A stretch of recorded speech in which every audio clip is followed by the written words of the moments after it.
It started with one sentence that sent shockwaves through Washington, Ottawa, and trading floors around the world. Mark Carney, former Bank of England governor, current global finance heavyweight, looked across the table at Donald Trump's team and said no. Not a polite, "We'll think about it." Not a diplomatic, "Let's revisit this later." A flat, firm, and very public rejection of Trump's trade proposal. And within hours, whispers started to leak. Canada wasn't just walking away from Trump's deal, it was walking towards something much, much bigger.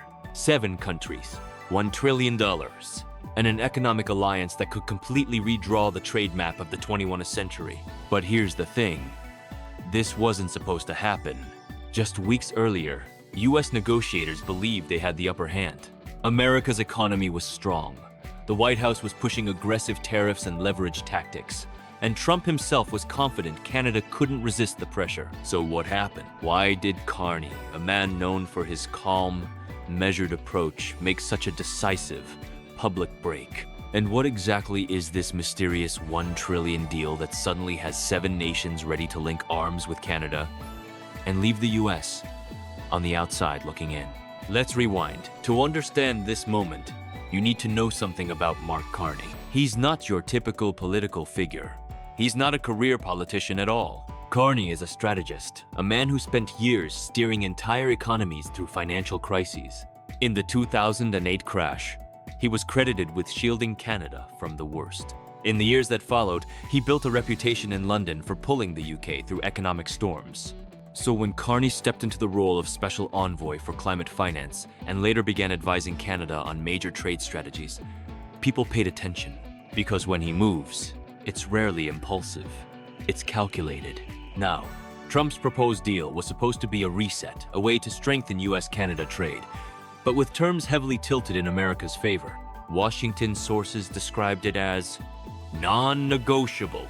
Canadian insiders saw it as a squeeze, lower Canadian access to US markets, higher tariffs on key exports like lumber and dairy, and a clause that critics said would shackle Canada's ability to form independent deals with other countries. Carney read it, and according to one Canadian official, he didn't just see a trade deal, he saw a trap. While Trump's negotiators were tightening their terms, Carney was on the phone not with Washington, but with capitals across Europe, Asia, and the Pacific. And slowly, quietly, something started to take shape.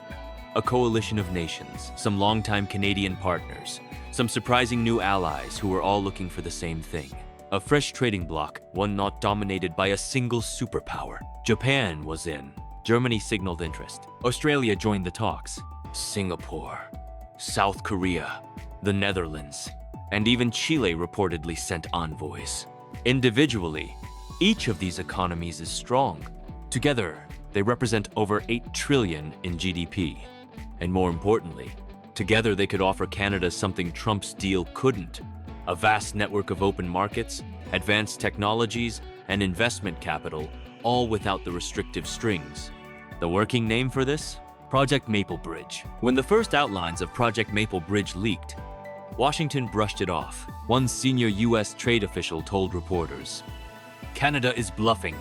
They can't walk away from the American market." And in fairness, America is Canada's single largest trading partner. Over 75% of Canadian exports go south across that border. But Carney wasn't bluffing. He was building leverage, because he knew something few people were saying out loud. The world's trade landscape is shifting fast. In the last decade, global supply chains have fractured. Countries are hedging their bets, building backup routes, diversifying partnerships. And with tensions between the US and China creating constant uncertainty, mid-sized economies are looking for stability, even if it means forging entirely new alliances. Carney saw that Canada could become a central hub in that new system, a bridge between Pacific and Atlantic economies. But to do it, they'd need bold moves. So, when Trump's deal landed on his desk, Carney didn't see a lifeline. He saw an anchor. The rejection came in a high-stakes meeting in Ottawa. Trump's top trade reps sat across from Canadian officials, the press waiting for a breakthrough announcement. Instead, Carney slid the proposal back across the table. And then, in a line that's already been quoted around the world, He said, "Canada will not trade away its future for short-term convenience." Within hours, Canadian media was buzzing. Within days, reports confirmed that Carney was finalizing talks with 7 nations talks that had been in the works for months, hidden behind closed doors. The numbers were staggering. The combined value of the initial trade flows in Project Maple Bridge, roughly $1 trillion, not over a decade per year. This wasn't just symbolic, this was structural. In Washington, the reaction was swift and furious. Trump took to social media, blasting Canada's disloyalty and accusing Carney of undermining U.S. jobs. Some U.S. analysts warned that losing Canadian trade advantages could hurt American exporters in agriculture, energy, and manufacturing. Others said Canada was playing a dangerous game, risking its biggest market for untested partners. But here's where it gets interesting. Inside Canada, public opinion wasn't divided. It was overwhelmingly behind Carney. Polls showed more than 70% of Canadians supported rejecting Trump's terms. Why? Because for years, many Canadians felt the country had been too dependent on the US, too vulnerable to sudden policy shifts in Washington. Project Maple Bridge was being framed not as an anti-American move, but as an insurance policy for Canada's future. And the 7 nations? They weren't shy about their excitement. Japan called it a strategic alignment for the next century. Germany's trade minister said it was a model for sustainable and fair trade. Australia highlighted the deal's commitment to green technology and climate cooperation, a direct contrast to the terms offered by Trump. In short, while the US saw this as betrayal, the other players saw it as innovation. And the ripple effects didn't stop there. Within weeks, other countries, including some in Africa and South America, expressed interest in joining future phases of Project Maple Bridge. If even half of them came on board, the bloc's economic weight could rival NAFTA itself. While headlines are filled with the initial success and promise of Project Maple Bridge, the real story, the part the media is largely overlooking, is the significant uncertainty that still lies ahead. For all its fanfare and public excitement, this groundbreaking economic agreement is still in its earliest stages. The framework has been agreed upon, but that's just the foundation. All the complex, critical details that will truly make or break the deal are still being hammered out behind closed doors.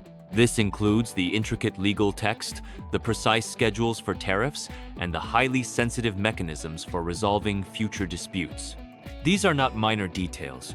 They are the gears and levers that will determine the project's long-term success and stability. Even as a sense of triumph surrounds Carney and his team, the United States remains a formidable opponent with powerful cards left to play. While Washington has so far watched from the sidelines, it has not surrendered its influence. The US could choose to retaliate by raising its own tariffs, making it more expensive for the Maple Bridge nations to export their goods to the world's largest consumer market. It could also tighten border inspections, creating frustrating and costly delays for products and travelers from the member countries. These actions, even if temporary, could be used as leverage to disrupt the newly formed alliance. More subtly, Washington could employ its considerable diplomatic influence to work behind the scenes. The US might try to exploit existing tensions or offer tempting bilateral trade deals to lure away one or more of the 7 countries from the Maple Bridge Agreement. A single defection could weaken the new pact before it's even finalized, casting doubt on the entire project and potentially causing a domino effect of other countries reconsidering their commitment. This kind of divide and conquer strategy is a classic move in international relations, and it would be a low-risk, high-reward tactic for the US to protect its own economic interests. The very name of the project, Maple Bridge, suggests a new pathway for global trade, one that could eventually lessen the reliance on the US market. However, America's existing dominance in the global economy gives it a distinct advantage. Its sheer size and influence mean that its actions, or even the threat of its actions, carry immense weight. For Project Maple Bridge to truly succeed, it will need to withstand not only the internal challenges of its member nations, but also the external pressure and potential sabotage from a global superpower wary of a new rival bloc. So, while the public celebrates the initial agreement, the real battle is just beginning. The coming months will be a test of political will, diplomatic skill, and economic endurance. The Maple Bridge countries must now navigate the treacherous final stages of negotiation while simultaneously preparing for potential opposition from the US. The world is watching to see if this new alliance can turn a handshake agreement into a lasting reality, or if it will simply become another ambitious project that crumbled under the pressure of global politics.